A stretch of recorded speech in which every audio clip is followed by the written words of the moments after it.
Kapolri Jenderal Listio Sigit membentuk tim transformasi reformasi Polri sendiri. Hal ini seiring Presiden Prabowo Subianto yang membentuk Komite Reformasi Polri. Menanggapi hal itu, DPR membantah Kapolri menandingi Komite Reformasi Polri bentukan Prabowo.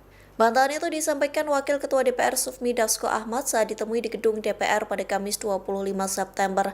Dasko menegaskan tim bentukan Kapolri memiliki tugas berbeda dengan Komite Reformasi Buatan Prabowo. Adapun tim bentukan Kapolri bersifat internal dan berfungsi sebagai persiapan.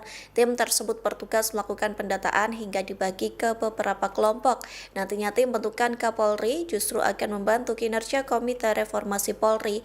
Dasko menekankan tidak ada pertentangan antara keberadaan tim Kapolri dan Komite Bentukan Presiden. Download Tribun X sekarang, menghadirkan lokal menjadi Indonesia.